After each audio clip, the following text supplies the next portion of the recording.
Tanggal 28 Februari 2026, Timur Tengah langsung panas, di mana Amerika Serikat dan Israel tuh ngejalanin serangan besar ke Iran, nargetin fasilitas militer dan lokasi yang dikaitin sama program nuklir. Alasannya buat motong ancaman yang dianggap udah terlalu besar. Dalam hitungan jam muncul laporan kalau pemimpin tertinggi Iran, Khamenei dan keluarganya itu tewas bareng sejumlah komandan penting yang lainnya. Iran langsung ngebalas di mana rudal balistik dan drone ini ditembakkan ke Israel. Dan juga pangkalan militer Amerika di kawasan Teluk juga ikut disasar. Negara-negara sekitar semuanya siap siaga, di mana ruang ditutup dan alarm perang bunyi di berbagai macam kota. Ini bukan lagi perang lewat proxy atau perantara ya guys, ini tapi benturan langsung antar negara sekarang. Dampaknya langsung terasa ke global juga, di mana harga minyak ini mulai naik, penerbangan itu semuanya banyak yang dibatalin, dan jalur laut untuk kepentingan ekspor-impor di dunia ini semuanya jadi tegang. Yang dipertaruhkan sekarang bukan cuma soal wilayah, tapi juga soal energi yang efeknya bisa sampai ke harga bensin dan kebutuhan hidup termasuk di Indonesia. I just want to say, All my fellas. All my fellas. Halo semuanya, kenalin nama gue Josh Kultom. Selamat datang di channel gue, di mana di sini gue banyak ngebahas tentang konspirasi, finance, dan juga teknologi kayak misalnya AI dan juga kripto. Kalau kalian suka konten seperti ini, silakan please do subscribe channel ini karena banyak sekali orang-orang yang nonton video gue, yang rutin nonton video gue, tapi nggak pernah subscribe. Ya, kalian. Ya, kenapa kalian nggak subscribe? Kalian juga bisa join membership channel ini di mana kalian bisa nonton video yang belum tayang duluan dan juga bisa nonton video-video membership lainnya yang sifatnya lebih pribadi. Kalian cek aja linknya di deskripsi di bawah. Dan spoiler alert ya, di video berikutnya nanti gue juga akan buat video tentang konspirasi di balik perang ini dan apa hubungannya sama Epstein Files yang baru aja rilis kemarin. Kalau kalian perhatiin, sekarang udah nggak ada yang bahas tentang Epstein Files lagi kan? Kalau kalian mau dengar konspirasi elit global ini karena semuanya nyambung sampai ke perang ini, jangan lupa subscribe dan nyalain lonceng notifikasinya. Oke guys, kita lanjut aja ke video kita.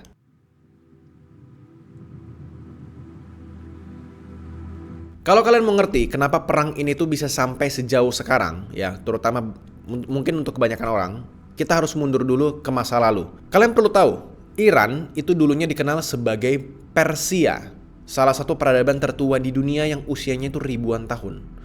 Identitasnya itu masih kuat sebenarnya sampai hari ini. Dan rasa bangga mereka sebagai Persia ya sepanjang sejarah itu masih cukup kuat sampai sekarang. Jadi tiap keputusan politik ini bukan cuma soal kepentingan hari ini, tapi juga soal menjaga harga diri sebagai bangsa yang mereka punya sejak dari lama. Tetapi di tahun 1979 ada perubahan besar yang terjadi, di mana ini menjatuhkan pemerintahan yang dekat dengan Barat dan menggantinya dengan Republik Islam. Sejak saat itu arah negara berubah menjadi sangat drastis. BTW di sini disclaimer ya, gue tidak ngomongin tentang agama guys ya, gue cuma ngomongin tentang politik doang di negara tersebut. Oke? Nah, Amerika yang tadinya sekutu sekarang berubah jadi lawan utama. Israel sekarang juga dipandang sebagai ancaman. Dan dari sini, hubungannya jadi semakin tegang dan terus berlanjut sampai dengan sekarang. Di era sekarang, ketegangan itu sekarang makin jelas, ya, di mana Iran itu mendukung Hamas di Gaza dan Hezbollah di Lebanon. Sementara Israel ini melihat Iran sebagai ancaman langsung, terutama karena program nuklirnya yang terus berkembang. Amerika hampir selalu berdiri di belakang Israel, ya baik secara militer maupun juga secara politik. Jadi setiap kali ada Iran yang menekan Israel, ya atau mereka saling menekan, Amerika ini hampir pasti ikut campur ke dalamnya. Lalu di tanggal 7 Oktober 2023, kalau kalian ingat ya, ini adalah jadi momen yang bikin semuanya tuh naik level, di mana serangan Hamas ke Israel ini memicu perang di Gaza dan dampaknya meluas sampai kemana-mana. Dan sejak saat itu Iran makin terbuka untuk menunjukkan dukungannya kepada Gaza dan Israel itu juga membalas lebih keras. Nah di sisi lain, ya tekanan ke pemerintah itu nggak cuma datang dari luar negeri doang, tapi sebenarnya juga datang dari rakyatnya sendiri. Karena sebagian besar rakyatnya ini udah lama banget menyuarakan ketidakpuasan terhadap kondisi di negaranya.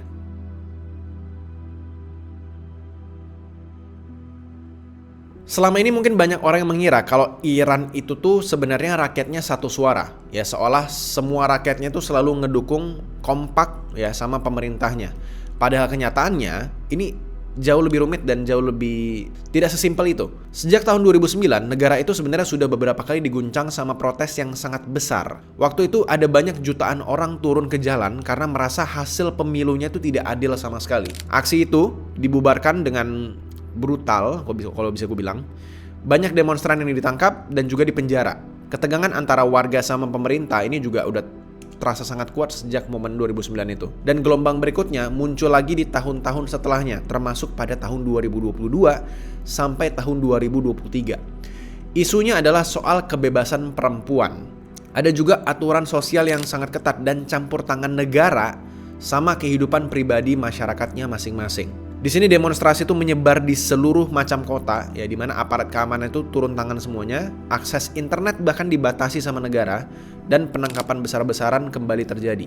Jadi sebenarnya gesekan antara rakyat sama penguasa di Iran ini bukan hal baru yang tiba-tiba muncul belakangan ini. Enggak, ini udah dari lama banget. Karena itu, ya ketika pemimpin tertingginya Iran tiba-tiba tewas beberapa hari lalu akibat serangan ini, reaksi di dalam negeri ini nggak sinkron, nggak seragam. Ada yang marah dan ngelihat itu sebagai serangan yang brutal ke negara dia, tapi ada juga yang bersorak-sorai di jalanan dan bilang kalau ternyata akhirnya gue bisa merdeka juga dari pemimpin gue sendiri. Ya ini videonya banyak di mana-mana, kalian bisa temuin. Love you, Trump. You can imagine how we are appreciate.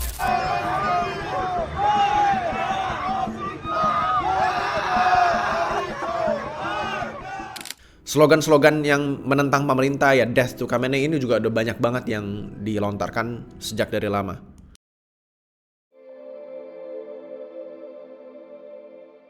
Nah, setelah serangan besar 28 Februari kemarin, laporan menyebutkan ratusan target itu dihantam dari fasilitas militer sampai lokasi yang dikaitkan dengan program nuklir.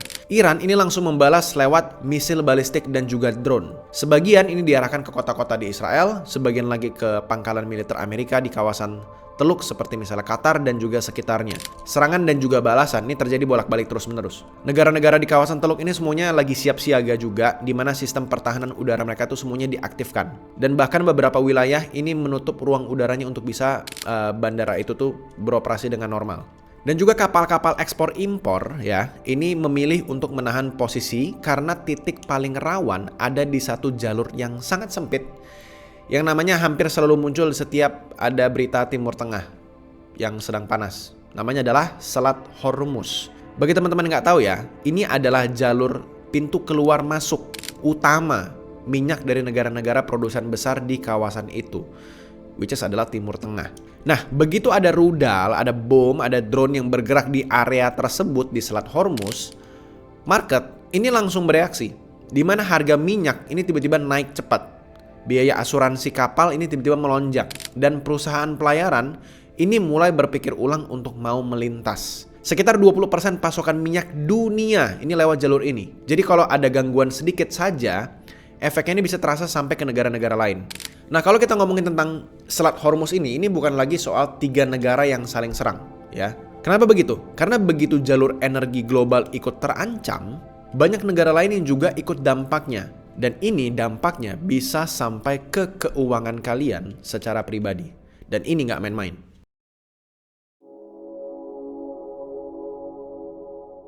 Seperti yang tadi gue bilang, sekitar 20% minyak dunia itu lewat Selat Hormuz ini. Artinya, 1 dari 5 barel yang dipakai di dunia harus melewati jalur sempit ini. Kalau ketegangan ini terus berlanjut dan harga minyak terus naik, ya efeknya menyebar cepat kemana-mana. Minyak itu bukan cuma buat kendaraan pribadi aja guys. Ya, bagi teman-teman yang nggak sadar, truk pengangkut barang pakai solar. Kapal logistik itu pakai bahan bakar minyak. Pesawat itu pakai aftur. Pabrik itu butuh energi untuk produksi. Saat harga-harga energi ini naik, biaya operasional itu juga ikut naik. Perusahaan angkutan ini bayar lebih mahal untuk isi tangki. Distributor bayar lebih mahal juga untuk kirim barang antar kota. Kalian kirim barang pakai JNE, Tiki gitu, itu jadi lebih mahal. Semua kena biaya tambahan. Dan biaya tambahan ini nggak cuma berhenti di perusahaan. Biasanya akan diteruskan juga ke harga-harga jual. Contoh sederhananya misalnya beras ya, yang dari sawah sampai ke pabrik, sampai ke penjual, sampai distribusi, itu semuanya pakai truk. Kalau solar itu mahal, ongkos kirim per tonnya itu akan naik. Pedagang grosir itu beli lebih mahal, lalu pengecer, kayak misalkan di supermarket atau di pasar, itu juga bakal naikin harganya.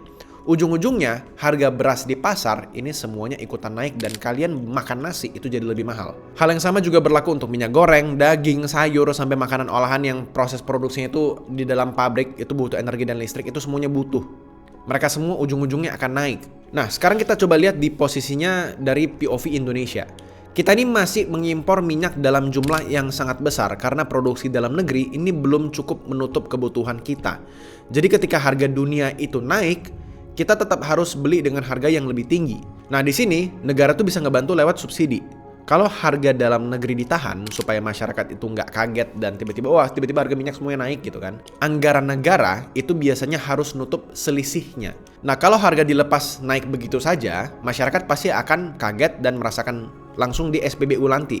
Jadi pilihan buat negara itu ada dua, dan dua-duanya itu sama-sama ngeberatin negara dan juga masyarakatnya.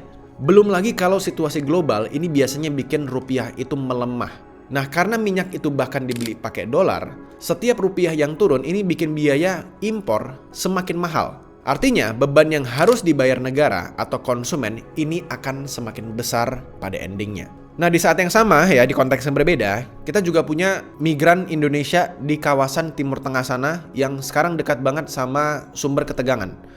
Kalau situasinya memburuk, keselamatan rakyat Indonesia yang ada di sana ini bisa sangat terancam dan pemerintah harus menyiapkan langkah darurat untuk memulangkan mereka atau at least melindungi mereka lah, entah pindah ke negara lain atau kayak gimana, gue juga nggak paham.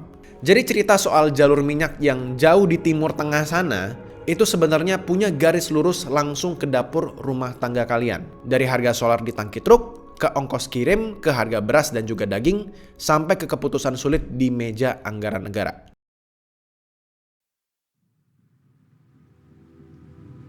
Nah, begitu serangan kemarin itu terjadi, ya, dan Iran akhirnya membalas, reaksi dunia ini akhirnya banyak bermunculan, di mana PBB itu menggelar pertemuan darurat dan meminta semua pihak untuk menahan diri dan tidak melanjutkan. Tapi di Dewan Keamanan belum ada keputusan tegas karena negara-negara besar punya sikap yang berbeda-beda juga. Misalnya contoh, di Eropa ini sekarang cenderung hati-hati karena mereka takut perangnya melebar dan memicu krisis energi yang akan merugikan mereka sendiri.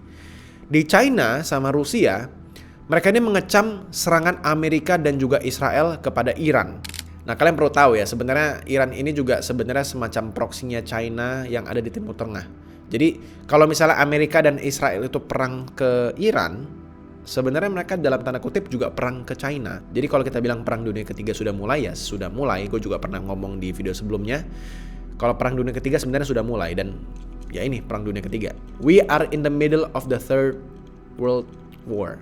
Nah, bahkan info tambahan, China sendiri memutuskan untuk memotong beberapa ekspor mereka ke US untuk perkembangan teknologi, sehingga US itu akan kekurangan rare earth untuk memproduksi seperti misalnya chip, teknologi, dan juga senjata-senjata modern. Nah, yang pasti adalah ketegangan ini sekarang sudah sangat tinggi, dan untuk bisa meredam ini pastinya tidak memakan waktu yang sebentar.